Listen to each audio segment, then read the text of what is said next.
Hello everyone and welcome back to another video. Today we have the Mudita Kompakt. I'm really excited to do this first look. This is not a review because this device is not final.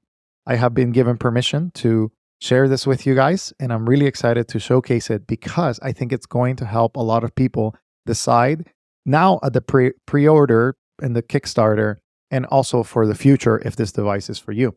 The thing that I love the most is the e-ink. But first, let's go over frequently asked questions as of right now, as of the recording of this video. Things may change for the future, so stay tuned for updates that I will produce in this channel with this specific device. But the frequently asked questions, one thing that I would like to note is that yes, you can add certain applications, but you have to sideload them and it is at your own risk. The e-ink screen is quite fast. The hardware of the device has the SIM card tray, the special button that goes between offline plus, which shuts pretty much every connectivity modem to the outside world, and connected, which allows you to connect. It takes probably about 15 to 30 seconds for the connection to come back, but it is quite fast for all of the modules to go live.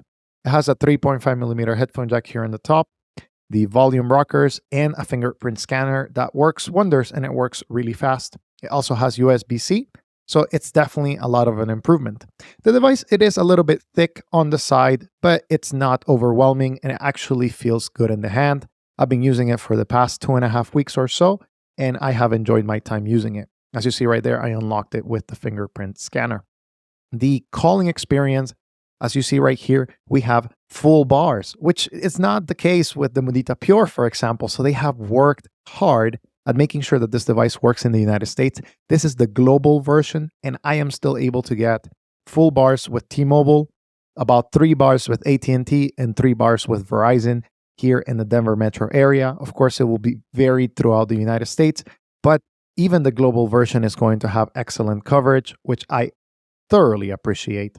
When it comes to the phone call and the call quality of the device, as you see right here, there's still some revamping being done. This is still very core Android, but probably they're going to continue styling. Again, this is a first look of a prototype device. So take this with, it's going to continue improving. You also have the messaging experience, which you can send MMS. Here are 2 pictures that I will showcase to you in just 1 second. And you can reply to whoever it is that is sending you text messages. Here, they're sending me text messages for the past election. And I really don't care about all of these politicians, but here you have the emoji, very nice emoji that you're able to add. And the typing experience is actually very fast. As you see right there, it does not lag because even though it does have an e-ink screen and you can minimally see ghosting, they have optimized everything so that it works the way it should. And I really, really appreciate that. If you want to send text messages to that so you can get more political text messages, do it, but I don't recommend it. So as you see right here, I'm typing different things and it's just quite fast, quite seamless. And you also have access to a couple of other languages we'll go over in the settings in just a second. As of right now, SMS is limited to pretty much one-to-one communication and a few, MMS handling. It will have group text messages in the future and support it very thoroughly. Right now, I don't have access to a few of the apps like Files, Music, Maps, and e-reader. I only get essentially what this says is going to be coming soon. So I'm not going to be able to showcase them to you today. However, I'll showcase what I can. First of all, you have the notes. As you see right here, you can type. And it showcases no lag, no noticeable difference when it comes to a regular screen. So it's very good and I like it. It also has feedback, not only haptic feedback, but also sound feedback if that's what you want. But it's just essentially how you prefer to do things.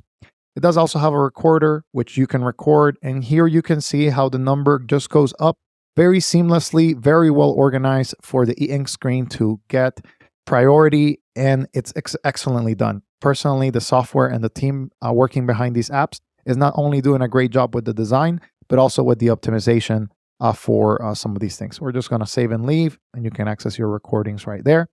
Also, one thing that I will note is that in the recording section, whenever you're playing it, you have the access to kind of change the speed between 0.75 and 2, which means that they're probably going to add that to the music player, which again, I still don't have access to, but whenever I do have access to it, I will continue to update.